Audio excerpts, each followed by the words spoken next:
मौलवी जर्जीस तुम्हारी रगों में दौड़ने वाले खून से वाकिफ है। यहां जिन लोगों को भेजा जा रहा है मजबूरी है उनकी भी यहां आना, क्योंकि वो जानते हैं इतना सा जुमला आजम खां बोलता है तो जेल चला जाता है। हम बचे हैं, हमें बचाया ही जा रहा है। वो जानते हैं अगर हमने यहां अपने कैंडिडेट नहीं उतारे तो हमारी सीबीआई जांच हो जाएगी, हमारे कॉलेज बंद हो जाएंगे, हमारी यूनिवर्सिटी बंद हो जाएंगी, हमारे मेडिकल कॉलेज बंद हो जाएंगे। उन बेचारों की मजबूरियां हैं यहां उतरने की। मेरे भाइयों, मजबूरियां हैं उनकी यहां उतरने की। क्या करेंगे? क्या हमको चेक फेंका जाता है? चेक मौलाना साहब, अरे हम तो हमारी अकल ठिकाने आ गई। हमने कहा किस बात का चेक दे रहे हो? भर लो जितना पैसा भरना हो। क्या मतलब? कब मोदी को जितनी गाली देना हो दे दो, उससे हमारा फायदा हो रहा। हमने अरे ये देखो, गाली देने के लिए पैसा दे रहे हैं।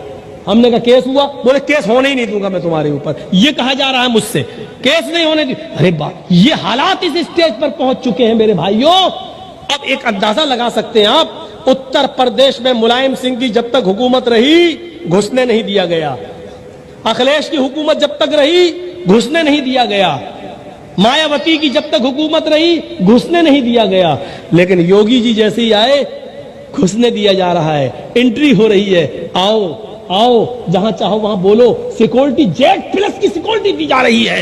मेरे भाइयों, हमारी अकलों में भैंस का गोबर भरा हुआ है, हम समझ नहीं पा रहे हैं क्या ये साजिशें हमारे सामने नहीं है क्या? हम इससे वाकिफ नहीं है क्या? लेकिन तुम सोचो कि मौलवी जर्जीस नाम लेगा, नाम लेना गवारा नहीं करूंगा। तुम तो अक्लमंद हो, भैंस का गोश्त तो हम लोग खाते हैं, तुम तो कुछ और खाते हो। अकल तो तुम्हारी चलनी चाहिए।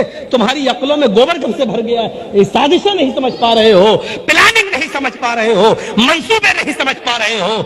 मेरे प्यारे साथियों, इन साजिशों और मंसूबों को तुम्हें समझना होगा, बाखबर होना पड़ेगा। याद रखिएगा, प्लानिंग बहुत ऊंची हो रही है।